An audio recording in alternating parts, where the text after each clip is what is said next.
In this lecture, we're going to look at the different types of Twitter cards that you have available to you.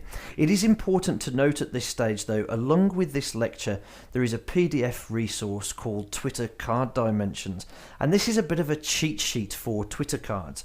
It tells you the title character limit that you can have, the description characters maximum, the image resolution, and some of the image file sizes and the aspect ratios that you will need to use in your Twitter cards for the best possible result. So combine the information in this lecture with the information that's contained within the PDF. You should be able to formulate your own opinions of which sort of Twitter cards would be best for you to achieve your objectives. So without further ado, what sort of cards have we got within the Twitter cards platform? Well, first of all, you've got the summary cards. Now, the summary card is a very basic kind of Twitter's default card, and it includes the title, the description, and a thumbnail image. As you can see here, the card displays directly below the tweet. Now, these are great for posting to blogs or creating links to blogs, where you can pull in an image from the blog, have a bit of a description of that blog post, and provide the Twitter user with a little bit more information.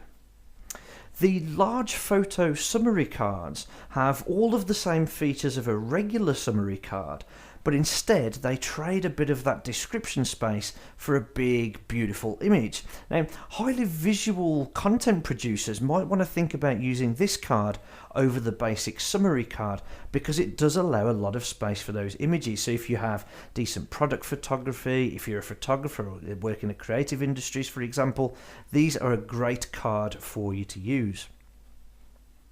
Next up, we have the product card, and for anyone working in e-commerce, the product cards are going to be a very, very attractive option. In addition to a title and the description of up to 200 words, thumbnail image and Twitter handle attribution for your product, this card has a real sweet spot for selling, with details like price and availability also available within the Twitter card itself. Remember, once these cards are hooked up, this information travels with every single tweet. So if you change the price, or you don't have any stock availability, or you've just had some extra stock in, anytime anybody tweets your content from your shop, the updated price and stock availability and images will also travel with it. Next, we have the player card, and if you work in music, video or multimedia, or want to showcase a latest video that you've had produced, for example, a player card is an absolute must. This card allows your audience to watch or listen to or click through your media, again, without leaving Twitter. So think of things like YouTube and SoundCloud and Vine, etc. These are all great media types to include within your player card. Next up is the audio card, and similar to the player card, Twitter's audio card provides a way for you to experience audio directly on Twitter.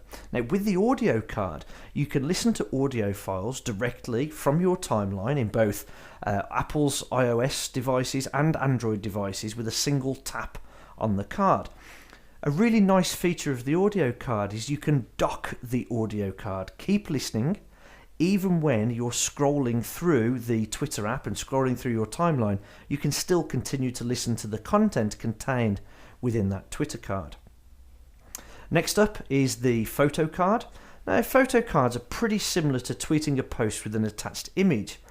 The difference being is a photo card puts the image front and center. So this is great for art, photography, or other visual industries where really showcasing the quality of your image is absolutely key. There's also a field for a photo caption and a link back to your website. Again, that's another key difference between a standard tweet with a link to an image and a photo card. Next up, we have the gallery card.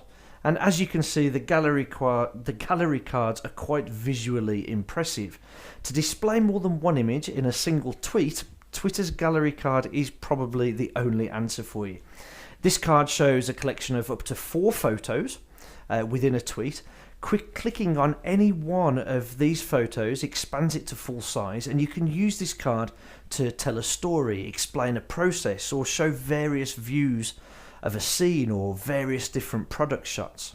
By using the gallery card, you really can enhance your presence directly within the Twitter feed and give users the opportunity to spend more time with you directly within the feed. Next up is the app card. For driving traffic directly to an app, the Twitter app card is absolutely ideal. Particularly on mobile devices, of course. So when an app with cards is enabled, it's mentioned on Twitter. This card shows the app's name, the ratings, the price and the icon, along with a short description of that app. The link takes viewers directly to the App Store to download, and a call to action only displays in the Twitter for iPhone, iPad and Android apps, and only when the user does not already have the app installed. So there's a little bit of information there around the app card specifically. What's interesting to note is if you're going to be driving paid traffic and using this for Twitter ads, it is a lot easier to set up the app install directly from the Twitter ads dashboard, which I'll talk to you about in a little bit more detail in a second. Last but not least, we have the website card. And if you want to motivate your audience to check out a landing page or simply visit your website, a website card could be the answer for you. Now, these have a unique design that doesn't get truncated in user streams. So they're sure to stand out really from the crowd, I suppose. Website cards include a horizontal image, space for a bit of copy, and a link to your website with a call to action button as well.